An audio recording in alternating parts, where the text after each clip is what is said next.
এইমাত্র ভোট প্রদান করে বের হলাম।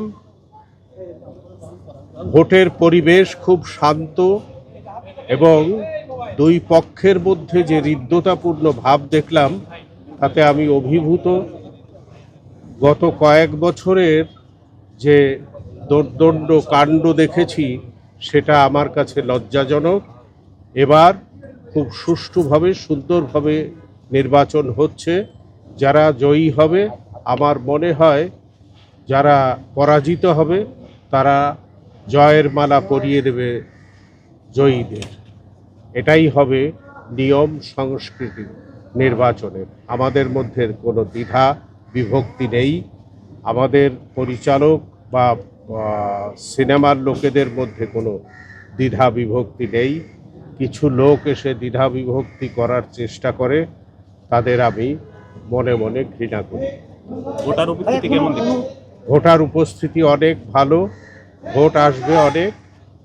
এখনো তো সবে শুরু, ভোট হবে, অনেক ভোট আসবে এবং ভোট একটা উৎফুল্ল পরিবেশে, মানে আনন্দ ঘন পরিবেশে ভোট হচ্ছে। এ নিয়ে আমি খুব আনন্দিত।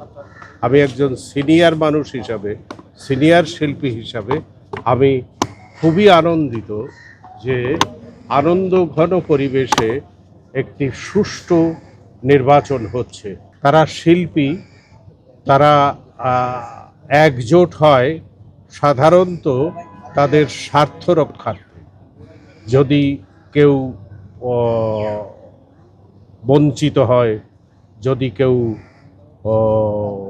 বঞ্চনার শিকার হয়ে প্রতিহিংসার শিকার হয়, সেই সব থেকে রক্ষা করার জন্যই সাধারণত একত্রিত হয়। তারপরও তাদের স্বার্থ থাকে যদি এদেশে ছবি হয় তাহলে অন্তত তারা সেখানে কাজ করে খেতে পারে। এই কারণে শিল্পীরা একত্রিত হয়। এই কারণেই আপনারা অনেকে ধারণা করতে পারেন যে এফডিসিতে সিনেমা নেই, নির্বাচন আছে, নির্বাচন খুব জমজমাট। এটা আমি বলবো এটা অবজ্ঞা করা উচিত না।